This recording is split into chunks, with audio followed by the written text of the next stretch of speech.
Chapter 17. The Thunder Child.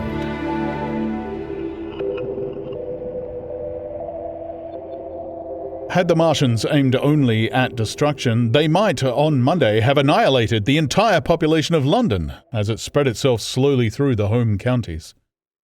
Not only along the road through Barnet, but also through Edgware and Waltham Abbey, and along the roads eastward to Southend and Shoeburyness, and south of the Thames to Deal and Broadstairs poured the same frantic rout.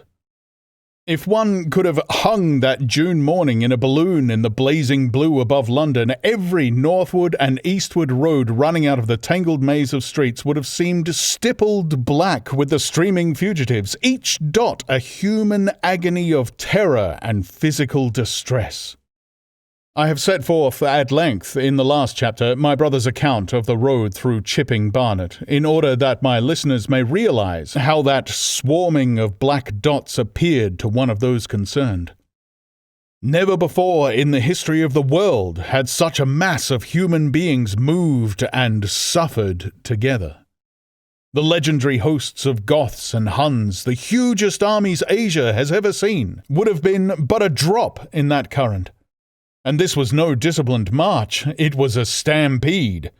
A stampede gigantic and terrible, without order and without a goal. 6 million people, unarmed and unprovisioned, driving headlong.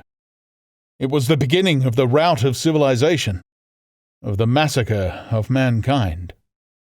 Directly below him, the balloonist would have seen the network of streets far and wide, houses, churches, squares, crescents, gardens, already derelict, spread out like a huge map, and in the southward, blotted.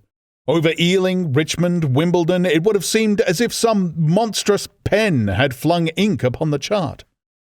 Steadily, incessantly, each black splash grew and spread, shooting out ramifications this way and that, now banking itself against rising ground, now pouring swiftly over a crest into a new-found valley, exactly as a gout of ink would spread itself upon blotting paper.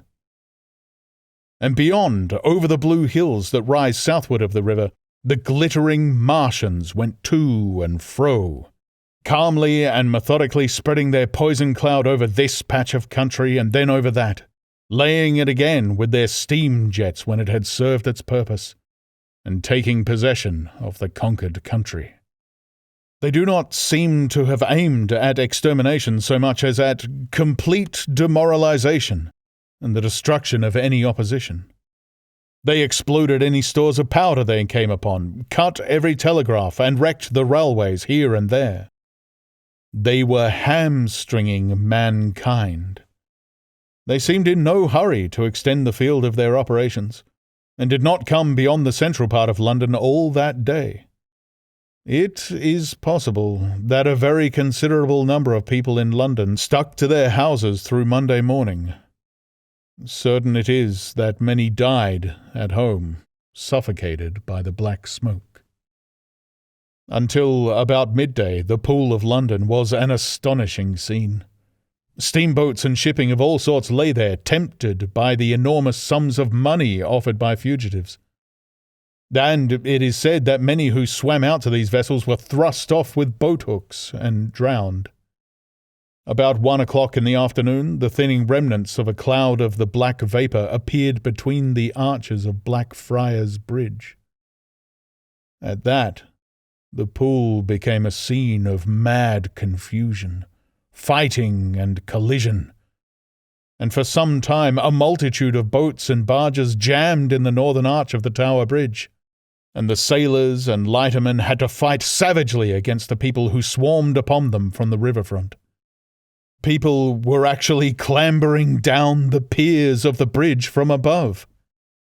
When, an hour later, a Martian appeared beyond the clock tower and waded down the river, nothing but wreckage floated above Limehouse. Of the falling of the 5th cylinder I have presently to tell. The 6th star fell at Wimbledon. My brother, keeping watch beside the woman on the chaise in a meadow, saw the green flash of it far beyond the hills. On Tuesday, the little party, still set upon getting across the sea, made its way through the swarming country towards Colchester. The news that the Martians were now in possession of the whole of London was confirmed. They had been seen at Highgate, and even, it was said, at Neasden, but they did not come into my brother's view until the morrow.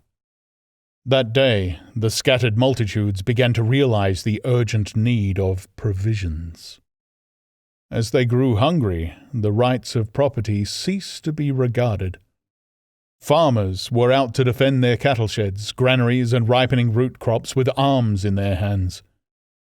A number of people now, like my brother, had their faces eastward, and there were some desperate souls even going back towards London to get food. These were chiefly people from the northern suburbs, whose knowledge of the Black Smoke came by hearsay. He heard that about half the members of the government had gathered at Birmingham, and that enormous quantities of high explosives were being prepared to be used in automatic mines across the Midland counties. He was also told that the Midland Railway Company had replaced the desertions of the first day's panic, had resumed traffic, and was running northward trains from St. Albans to relieve the congestion of the home counties. There was also a placard in Chipping Ongar announcing that large stores of flour were available in the northern towns, and that within 24 hours bread would be distributed amongst the starving people in the neighbourhood. But this intelligence did not deter him from the plan of escape he had formed, and the three pressed eastward all day, and heard no more of the bread distribution than this promise. Nor, as a matter of fact, did anyone else hear more of it. That night fell the seventh star, falling upon Primrose Hill. It fell while Miss Elphinstone was watching, for she took that duty alternately with my brother. She saw it. On Wednesday, the three fugitives, they had passed the night in a field of unripe wheat, reached Chelmsford, and there a body of the inhabitants, calling itself the Committee of Public Supply, seized the pony as provisions, and would give nothing in exchange for it but the promise of a share in it the next day. Here there were rumours of Martians at Epping, and news of the destruction of Waltham Abbey powder mills in a vain attempt to blow up one of the invaders. People were watching for Martians here from the church towers. My brother, very lucky for him as it chanced, preferred to push on at once to the coast rather than wait for food, although all three of them were very hungry. By midday they passed through Tillingham, which, strangely enough, seemed to be quite silent and deserted, save for a few furtive plunderers hunting for food. Near Tillingham they suddenly came in sight of the sea, and the most amazing crowd of shipping of all sorts that it is possible to imagine. For after the sailors could no longer come up the Thames, they came on to the Essex coast, to Harwich and Walton and Clacton, and afterwards to Foulness and Shoebury to bring off the people. They lay in a huge sickle-shaped curve that vanished into the mist at last towards Naze. Close inshore was a multitude of fishing smacks, English, Scotch, French, Dutch and Swedish, steam launches from the Thames, yachts, electric boats, and beyond were ships of large burden. A multitude of filthy colliers, trim merchantmen, cattle ships, passenger boats, petroleum tanks, ocean tramps, and old white transport even, neat white and grey liners from Southampton and Hamburg, and, along the blue coast across the Blackwater, my brother could make out dimly a dense swarm of boats chaffering with the people on the beach, a swarm which also extended up the Blackwater almost to Meldon. About a couple of miles out lay an ironclad very low in the water, almost, to my brother's perception, like a waterlogged ship. This was the ram Thunderchild. It was the only warship in sight, but far away to the right over the smooth surface of the sea, for that day there was a dead calm, lay a serpent of black smoke to mark the next ironclads of the Channel Fleet, which hovered in an extended line, steam up and ready for action, across the Thames estuary during the course of the Martian conquest, vigilant, and yet powerless to prevent it. At the sight of the sea, Mrs. Elphinstone, in spite of the assurances of her sister-in-law, gave way to panic. She had never been out of England before. She would rather die than trust herself friendless in a foreign country, and so forth. She seemed, poor woman, to imagine that the French and the Martians might prove very similar. She'd been growing increasingly hysterical, fearful, and depressed during the 2 days' journeyings. Her great idea was to return to Stanmore. Things had always been well and safe at Stanmore. They would find George at Stanmore. It was with the greatest difficulty they could get her down to the beach, where presently my brother succeeded in attracting the attention of some men on a paddle steamer from the Thames. They sent a boat and drove a bargain for £36 for the three. The steamer was going, these men said, to Ostend. It was about 2 o'clock when my brother, having paid their fares at the gangway, found himself safely aboard the steamboat with his charges. There was food aboard, albeit at exorbitant prices, and the three of them contrived to eat a meal on one of the seats forward.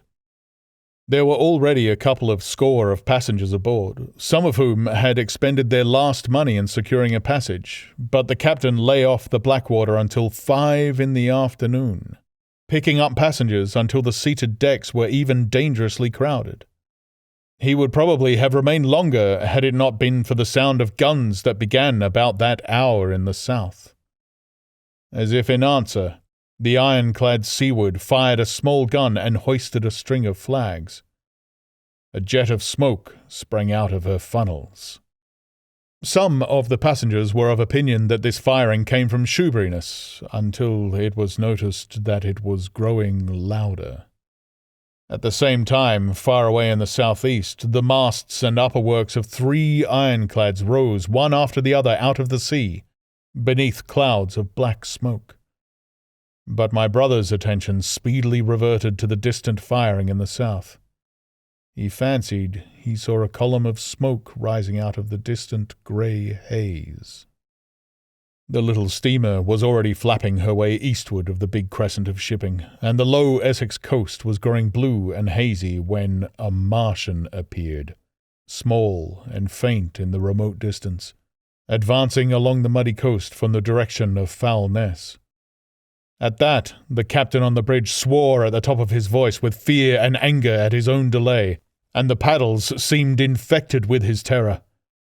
Every soul aboard stood at the bulwarks or on the seats of the steamer and stared at that distant shape, higher than the trees or church towers inland, and advancing with a leisurely parody of a human stride. It was the first Martian my brother had seen, and he stood more amazed than terrified, watching this Titan advancing deliberately towards the shipping, wading farther and farther into the water as the coast fell away. Then, far away beyond the crouch, came another, striding over some stunted trees. And then yet another, still farther off, wading deeply through a shiny mudflat that seemed to hang halfway up between sea and sky. They were all stalking seaward, as if to intercept the escape of the multitudinous vessels that were crowded beneath Foulness and the Naze. In spite of the throbbing exertions of the engines of the little paddle-boat and the pouring foam that her wheels flung behind her, she receded with terrifying slowness from this ominous advance. Glancing northwestward, my brother saw the large crescent of shipping already writhing with the approaching terror, one ship passing behind another coming round from broadside to end on. Steamships whistling and giving off volumes of steam, sails being let out, launches rushing hither and thither. He was so fascinated by this and by the creeping danger away to the left, that he had no eyes for anything seaward. And then a swift movement of the steamboat, she had suddenly come round to avoid being run down, flung him headlong from the seat upon which he was standing. There was a shouting all about him, a trampling of feet, and a cheer that seemed to be answered faintly. The steamboat lurched and rolled him over upon his hands. He sprang to his feet and saw to starboard, and not 100 yards from their heeling, pitching boat, a vast iron bulk like the blade of a plough tearing through the water, tossing it on either side in huge waves of foam that leaped towards the steamer, flinging her paddles helplessly in the air, and then sucking her deck down almost to the waterline. A douche of spray blinded my brother for a moment. When his eyes were clear again, he saw the monster had passed and was rushing landward. Big iron upperworks rose out of this headlong structure, and from that, twin funnels projected and spat a smoking blast shot with fire. It was the torpedo ram Thunderchild, steaming headlong, coming to the rescue of the threatened shipping. Keeping his footing on the heaving deck by clutching the bulwarks, my brother looked past this charging Leviathan at the Martians again, and he saw the three of them now close together, and standing so far out to sea that their tripod supports were almost entirely submerged. Thus sunken and seen in remote perspective, they appeared far less formidable than the huge iron bulks in whose wake the steamer was pitching so helplessly. It would seem they were regarding this new antagonist with astonishment. To their intelligence, it may be, the giant was even such another as themselves. The Thunderchild fired no gun, but simply drove full speed towards them. It was probably her not firing that enabled her to get so near the enemy as she did. They did not know what to make of her. One shell, and they would have sent her to the bottom forthwith with the heat ray. She was steaming at such a pace that in a minute she seemed halfway between the steamboat and the Martians, a diminishing black bulk against the receding horizontal expanse of the Essex coast. Suddenly, the foremost Martian lowered his tube and discharged a canister of the black gas at the ironclad. It hit her larboard side and glanced off in an inky jet that rolled away to seaward, an unfolding torrent of black smoke, from which the ironclad drove clear. To the watchers from the steamer, low in the water and with the sun in their eyes, it seemed as though she were already among the Martians. They saw the gaunt figures separating and rising out of the water as they retreated shoreward, and one of them raised the camera-like generator of the heat ray. He held it pointing obliquely downward, and a bank of steam sprang from the water at its touch. It must have driven through the iron of the ship's side like a white-hot iron rod through paper. A flicker of flame went up through the rising steam, and then the Martian reeled and staggered. In another moment he was cut down, and a great body of water and steam shot high into the air. The guns of the Thunderchild sounded through the reek, going off one after the other, and one shot splashed the water high, close by the steamer, ricocheted towards the other flying ships to the north, and smashed a smack to matchwood. But no one heeded that very much.